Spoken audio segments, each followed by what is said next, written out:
Hello everyone. In this video we are going to see how we can design lag compensators for a given system.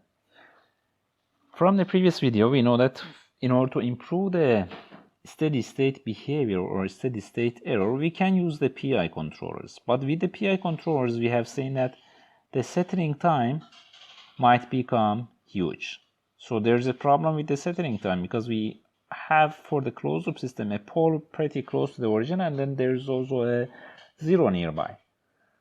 So instead we can use the lag compensators in order to slightly reduce the effect of the controller on the settling time of the step response. In order to do that, we don't place the pole right at the origin but close to the origin, and then there will be a zero close to that as well. So with the PI controllers, again we have the pole right at the origin and then there's a zero nearby. This is what we have for PI. But now with the lag compensators, instead of doing that, we will move the pole towards the negative values a little bit, and then the zero will be located nearby as well. So you see what we get over here. We just move the pole from the origin towards some negative values, and then we will get the lag compensator. You can see the difference over here, and you can also keep in mind always that the pole of the controller is closer to the origin than the zero. This is kind of the lag compensator. We will see later why it is called the lag compensator. The lag compensator totally will be in the form of a gain k times s plus cc over s plus pc. That's what we have for the overall transfer function for the system, for the controller. K will be the proportional gain, and then we will have the zero and the pole for the compensator. So basically we need to determine the value for K, ZC and PC, and we will have the controller designed. So we will see later why this kind of compensator is called a lag compensator. In order to understand the effect of the compensator, we will consider a type 1 system for now. We know that with the type 1 system, if we want to increase the type of the system, we need to have a PI controller, and in that case KV will be equal to infinity. But then we may try to improve the KV but not making it infinity. Instead, if we indeed apply a compensator in the form of K times S plus DC over S plus PC, we may improve the KV by a factor. So let's say that we have GC1 as a controller in the form of a proportional controller K, then KV, the error constant, will be equal to limit of S times KGP as S goes towards 0 for the type 1 system. And then if we have GC2 in the form of KS plus ZC over S plus PC, we will have KV equal to limit of S times KZC over PC times GP of S. We can call the previous one as KP old and the second one as KP new, because that's what we get with the lag compensator. And now if you compare these two with each other, KV new over KV old will be equal to ZC over PC. So the error constant, the velocity error constant, could be improved by the factor of ZC over PC, and as the PC is smaller than ZC, as the pole is closer to the origin than the zero, this will be a value bigger than 1. Usually it will be much bigger, but in general it is a value which is bigger than 1.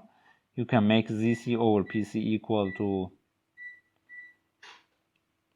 10, 20, 30, whatever value is needed. Indeed, that will be determined by the amount of the improvement in terms of the error that we need to have.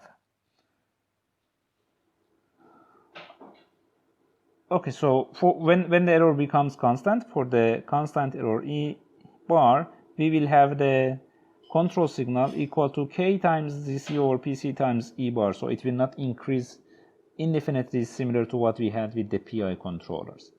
So that's because we are not increasing the type of the system. Yeah. So with the lag compensator, we will improve the steady state behavior, and then as the pole and zero pair are close to each other, the Root-Locus of the system will not be affected, similar to what we had with the PI controller. Let's go through an example. Over here we have a type 0 system with 3 poles. We want, it's indeed basically the previous example, but this time we will use a lag compensator. We need to have the damping ratio equal to 0.174, and steady state error in this example needs to be improved about 10 times with respect to using a proportional controller, which achieves the same damping ratio. So as the first step, you would need to design a proportional controller in order to meet the transient requirement, and that's something that we already have done in the previous video. For that, we will get the K P equal to 164.6. That is the controller GC of S. And then with that, the error constant will be equal to 8.23, and that will give us a steady state error equal to 0.108. Now we want to improve that by a factor of 10. So the new steady state error will be equal to that steady state error. We can call it as E infinity old as well, over 10. So we want to have steady state error equal to 0.0108. And since we are not going to increase the type of the system, steady state error will be equal to 1 over 1 plus Kp. And out of here, Kp new, the new error constant could be determined, and that will be equal to 91.59.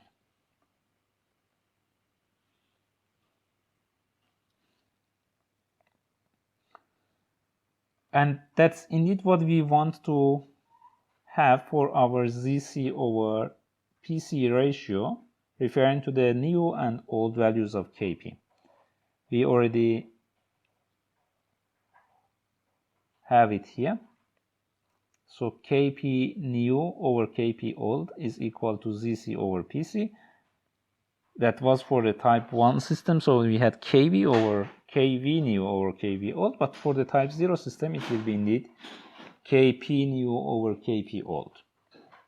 So Kp new over Kp old will be equal to ZC over PC, and we have values for Kp's. 91.59 over 8.23 will give us the ZC over PC, and that will be equal to 11.13. So we have ZC over PC equal to 11.13. Now that we have the ratio, we need to pick a value for PC, an arbitrary value close to the origin, not too close and not too far from the origin. And then we will get the value for ZC. As an example, we can set PC equal to 0.01, which will give us ZC equal to 0.111. Or alternatively, we can set PC closer to the origin as 0.001. This is pretty close to the origin. And ZC will be equal to 0.0111 in this case. So each of these indeed two will be our controller indeed. Yeah? GC2 and GC3, maybe I can call them.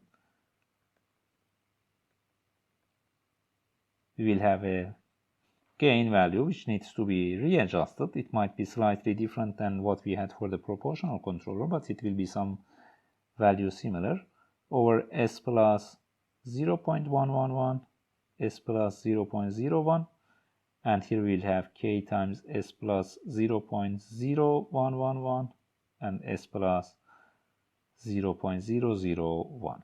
So these will be two lag compensators that we have designed. The second lag compensator over here has the pair of pole and zero much closer to the origin than the first lag compensator.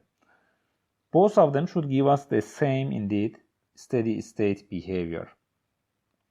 But with the second one that we have the pair of the pole and zero closer to the origin, we will have a bigger settling time because it's getting similar to what we have with the PI controller. Over here you can see on the graphs you can see the step responses of the uncompensated system in black and the lag compensated system in blue, and you can see the difference over here. Yeah, with the lag compensated system, the steady state error will be much smaller, while with the uncompensated system the steady state error is bigger. That's what we expect. And in terms of the transient behavior, they are behaving similarly to each other at the beginning of the step response. In the second figure, we have the two compensators that we have designed. You can adjust the value for the gains using the Root-Locus as well, RL tool. So for the first one, we have k equal to 158, and the pair of pole and zero are located at minus 0.01 and minus 0.111. For the second one, the pole and zero are closer to the origin. You can see that in terms of the transient response, they are behaving similar to each other. In terms of the steady state value, both of them will give us the same steady state error at some point. But you can already see over here that the one in black, which is the second controller, the lag controller that we have designed, has a much bigger settling time. It will take a long time for this system to reach its final value, while for the first one the settling time is smaller compared to the second one. Okay, and I hope you can see it from the way that these two responses are indeed approaching the final value for the step response. I think that you can easily have this in MATLAB. Oops. Let me go back to where we were.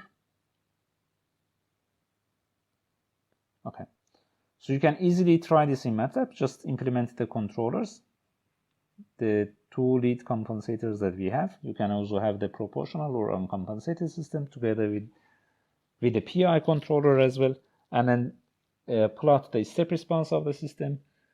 Check out how the step response for the closed loop system will be different in terms of in the case of different compensators that we had. So to summarize, for the lag compensator, design using the Root-Locus, the first step is to use a proportional controller to satisfy the transient requirements. Then the next step is to determine the ratio of ZC over PC using the amount of the improvement that we want to have for the steady state error, the desired steady state error. Then pick a value for PC, not too close to the origin and not too far from the origin, and then determine indeed or find out the value for ZC, and then tune the value of K, the proportional gain of the controller, in order to satisfy the transient requirements. Make sure that the transient requirements are satisfied. Then apply the controller, check the step response, see whether all the requirements are satisfied or not. If needed, you can retune the value for the parameters. Alright, so I think that's all for this video. Thank you for watching, and see you in the next video where we discuss about the other types of the controllers.